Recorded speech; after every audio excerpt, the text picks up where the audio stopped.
groupies going after her only son shot into her mind. It was like she was catapulted back in time, her face twisting, eyes narrowing, heart breaking. I knew far too much about my parents' dating history and the things that they'd gone through when they were my age. But I wasn't my dad. At least, that was what I'd been told 1,000 times by everyone who had grown up with him. Apparently, not sleeping with the entire female population made me nothing like my old man. I'd started keeping girls out of my life once I realized that some of them were exactly like the ones my parents had always warned me about. I'd grown up hearing stories about females with malicious intent, but it never really sank in until it started happening to me in high school. It scared the living shit out of me to realize the things that girls were capable of doing and saying, the lies they were willing to spread just to escape their reality and hopefully gain a part of mine. There was a time when I was stupid and naive and believed that people meant the things that they said, but I learned that wasn't true time and time again after getting burned by females I genuinely liked and thought they liked me back. They didn't, at least not really. They liked the idea of me being a famous baseball player with a lot of money.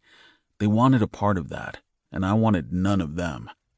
So I had become untrusting and closed off. All I wanted to do was play professional baseball, and I did not want my future derailed in any way.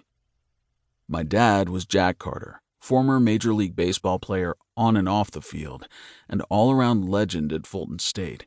He cast a long and wide shadow, but to be honest, I never felt like I lived in it. Where Jack Carter was one of the best left-handed pitchers anyone had seen in years, I was one of the best catchers on the field. You tried to steal on me, and it was to your detriment. Take too big of a lead at first base, and I was going to throw your ass out before your fingers even reached back for the bag. I had a cannon for an arm, and I wasn't afraid to use it. My dad wrapped his arms around my mom and planted a kiss against her head. "What's this about Chance having kids?" He gave me an all-knowing look, clearly getting joy from riling my mom up. It was one of his favorite pastimes, teasing her. "I was just reminding him that he's not allowed to have any." My mom spoke up, and JC laughed. "Ever. I'm not allowed to have any ever, apparently," I added. Not that I had a problem with that, to be honest. I couldn't even imagine finding someone who looked at me and didn't get dollar signs in their eyes. My dad stepped away from my mom and toward me, putting his hand on my shoulder. "You know she just worries." "I know." I narrowed my eyes. "Because of you." "Well, I wasn't as smart as you are," he offered with a shrug, and JC busted out laughing again. "What are you laughing at, Squirt?" I turned to face her and rubbed my fist on top of her head, messing up her hair. She used to let me do it when she was younger, but now that she was 15, she hated it.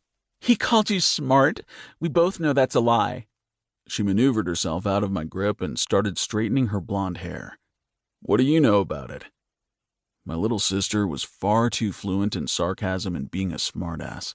I wanted to get pissed at her for it, but it usually made me laugh. My sister and I had a great relationship.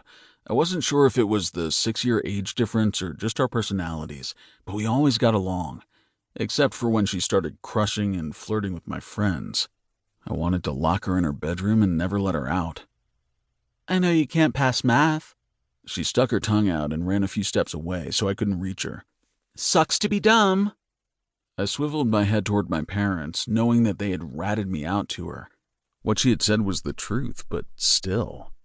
I'd delayed retaking this math class for as long as I could, and I couldn't put it off anymore.